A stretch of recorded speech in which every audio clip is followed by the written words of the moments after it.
انسانی تاریخ حیران کن واقعات اور عجوبوں سے بھری پڑی ہے، جن میں ایک دیوار چین ہے، لیکن چائنا میں صرف ایک دیوار ہی حیران کن نہیں ہے۔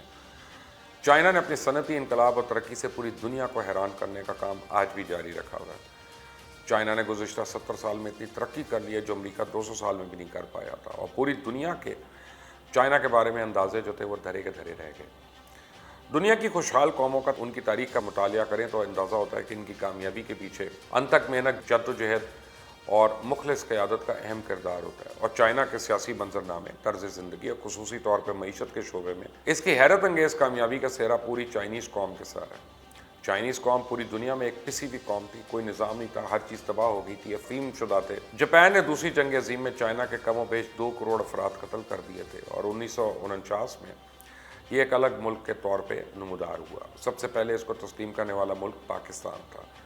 سب سے پہلا غیر ملکی طیارہ جو چائنا کی سرزمین پہ اترا وہ پاکستان ایئر لائنز کا PIA کا طیارہ تھا۔ آپ کو یہ سن کے حیرانی ہوگی کہ PIA نے چائنا ایئر لائن کو بنانے میں کلیدی کردار ادا کیا۔ چائنا کو بینکنگ نظام بھی پاکستان کے اکانومسٹ نے ہی بنا کے دیا۔ پریزیڈنٹ ایوب کے دور میں پاکستان میں سب کچھ بنتا تھا اور چائنا میں اس کی نقل تیار ہوتی تھی۔ بدقسمتی، ہمارے حکمرانوں کی غلط پالیسیاں آج ہم جہاں کھڑے ہیں، اور چائنا امریکہ کی آنکھوں میں آنکھیں ڈال کے نئی سپر پاور بننے جا رہا ہے، اور ہماری قوم حالانکہ محنتی ہے لیکن بغیر رہبر کے۔ اگر آپ کو پتہ ہے کہ چائنا کی فکسنگ ہائی سپیڈ ٹرین ہے، وہ 60 سیکنڈ میں 6 کلومیٹر سفر طے کرتی ہے۔ آپ کو یہ پتہ ہے کہ ہر رات چائنا میں 400 ملین یون کی موبائل پیمنٹ ہوتی ہے، 475 میٹر دیہاتی سڑکیں بنائی جاتی ہیں، اور 157 ملین یون GDP گروتھ ہوتی ہے۔ بجلی کی پیداوار، تیز ترین ریل، ٹریک اور روڈ نیٹ ورک، اور نئے پروجیکٹس میں ٹیکنالوجی کی ایجاد اور بڑے پروجیکٹس میں بریک تھرو ہر لمحہ، ہر منٹ، ہر روز چائنا کے ہر کونے میں ہو رہا ہے۔ چائنا دنیا کی دوسری سب سے بڑی اکانومی بن چکا ہے۔ چائنیز اسٹیل اور کوئلے کی پیداوار میں اب نمبر 1 ہے۔ 2012 میں جے لانگ سب مرین سمندر کے ڈیپسٹ مقام جو کہ 7062 میٹر تھا وہاں تک پہنچی، جو اپنی نوعیت کا ایک اور ریکارڈ ہے۔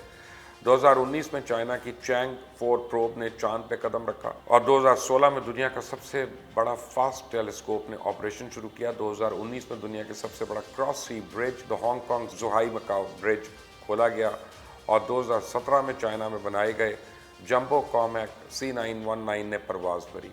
2017 میں پہلا sea floor methane hydrate mining experiment کامیاب ہوا، اور آج چائنا میں پروڈکشن اور ایجادات ایک ساتھ ہو رہی ہیں جو چائنا کے روشن مستقبل کی ضمانت ہے۔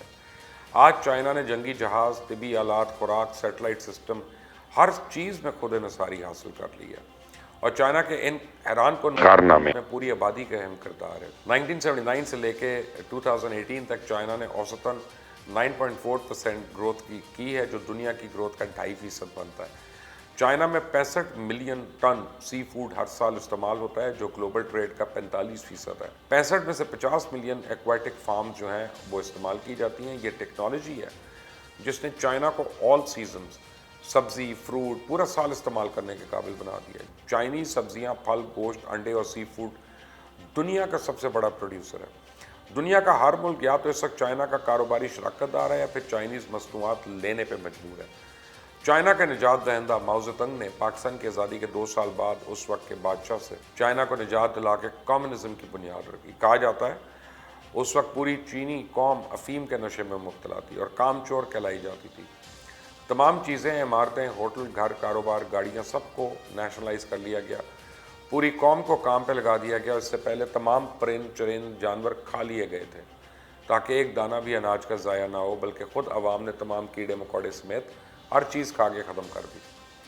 عام آدمی سے لے کے وزراء تک سب سہولتیں ایک جیسی تھی۔ پوری قوم نے ڈٹ کر کام شروع کیا، یہاں تک کہ لباس تک سادہ اور عام تھے، اور ملک کی تمام اچھی چیزیں ایکسپورٹ کر کے ذرائع مبادلہ کمایا جاتا تھا۔ چائنا کے امریکہ سے تعلقات نہیں تھے، نہ ہی وہ امریکی ڈالر میں لین دین کرتے تھے۔ پھر پاکستان نے چائنا کے امریکہ سے دوستی کروائی، اور چائنا اور امریکہ کے تعلقات بحال ہوئے، اور دونوں ملکوں کے تجارتی تعلقات شروع ہوئے۔ ثقافتی ترقی سے چائنیز قوم صنعتی انقلاب کی جانب گامزن ہوئی، اور ہم کہہ سکتے ہیں کہ صدیوں کا سفر لمحوں میں طے ہوا، اور ترقی کے سفر نے چائنا کو زمین سے آسمان پہ پہنچا دیا، اور اس ترقی نے چائنیز قیادت کا بڑا اہم کردار ہے۔ بڑے شہروں میں 2-4 ہوٹلوں سے سینکڑوں ہوٹل بن گئے، جگہ جگہ صنعتی زون بن گئے، معمولی ایئرپورٹ اب کئی کلومیٹرز پر مشتمل بڑے عالی شان ایئرپورٹس میں چینج ہو چکے ہیں۔ ایک سوئی سے لے کر بحری جہاز تک چائنا میں بن رہا ہے۔ اپنی صنعتوں کو انرجی سے لے کے